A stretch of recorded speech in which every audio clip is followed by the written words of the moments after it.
जय माताजी। राम राम सौ मित्रों ने। मित्रों अमरी यूट्यूब चैनल पर तमारू हार्दिक स्वागत करिए छीए।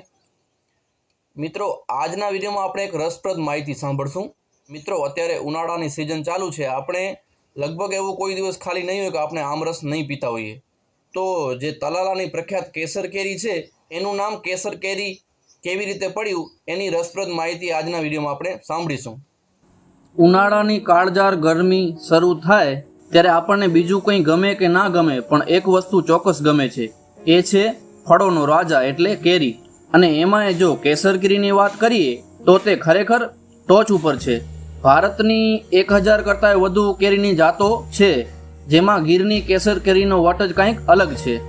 કેસર કેરીનું નામ પડતા જ આપણા મોઢામાં પાણી આવી જાય છે, પરંતુ બહુ ઓછા લોકો જાણતા હશે કે સોરઠની આ મધમીઠી કેરીને કેસર નામ ક્યારે અને કોણે આપ્યું અને કઈ રીતે એનું નામ કેસર કેરી પડ્યું, તો એની રસપ્રદ માહિતી સાંભળીએ।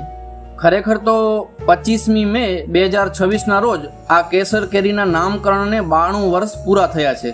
જો કે આ કેરી પહેલાં પણ અસ્તિત્વમાં હતી, પણ તેનું વિધિવત નામકરણ થયું નહોતું।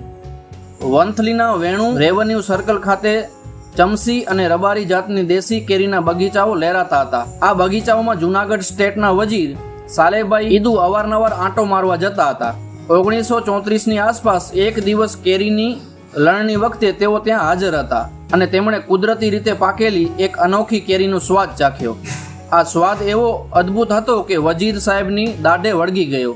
તેઓ આ અનોખી કેરી પોતાના પરમ મિત્ર એવા માંગરોળ સ્ટેટના નવાબ શેખ જહાંગીર મિયા માટે ભેટ સોગાત તરીકે લઈ ગયા। માંગરોળના નવાબ પણ આ કેરી ખાઈને ઓગળી ગયા। તેમણે ખુશ થઈને આ કેરીના ઝાડને સાલેભાઈની આંબળી નામ આપ્યું અને સાલેભાઈને સાલે હિન્દનું બિરુદ પણ આપી દીધું। એ ઐતિહાસિક દિવસ 25 મે 1934નો હતો। આ કેરીમાં કોઈ રેસા નહોતા, સ્વાદ મધ જેવો મીઠો હતો, સુગંધ મન મોહી લે તેવી હતી અને તેનો રંગ અદ્ભુત કેસરી હતો। બસ આ ભવ્ય ગુણોને જોઈને નવાબે તેને શાહી નામ આપ્યું કેસર। બસ ત્યારથી જ વંથલીની આ દેશી આંબળી વૈશ્વિક બ્રાન્ડ કેસર કેરી તરીકે અમર થઈ ગઈ। ગિરનારની તળેટીમાં આવેલા લાલધેરીના જંગલને સાફ કરાવીને ત્યાં વૈજ્ઞાનિક ઢબે આ કલમો ઉછેરવામાં આવી। કેસર કેરીનો પાક એપ્રિલ મે મહિના દરમિયાન આવે છે। કેસર કેરીની કલમને ફળ આવતા 3-4 વર્ષ લાગે છે। કેસર કેરીના આંબાની ઊંચાઈ 50 ફૂટ સુધી હોઈ શકે છે। એક આંબો એક વર્ષમાં 150 થી 200 કિલો ફળ આપે છે। સારી ગુણવત્તાની કેરીનું વજન 200 થી 300 ગ્રામ હોય છે। કેરીમાં વજનના 69% પલ્પ, 18% ગોટલી, 13% છાલ હોય છે। કેસર કેરીમાં vitamin A, C, sugar, TSS, acidity હોય છે।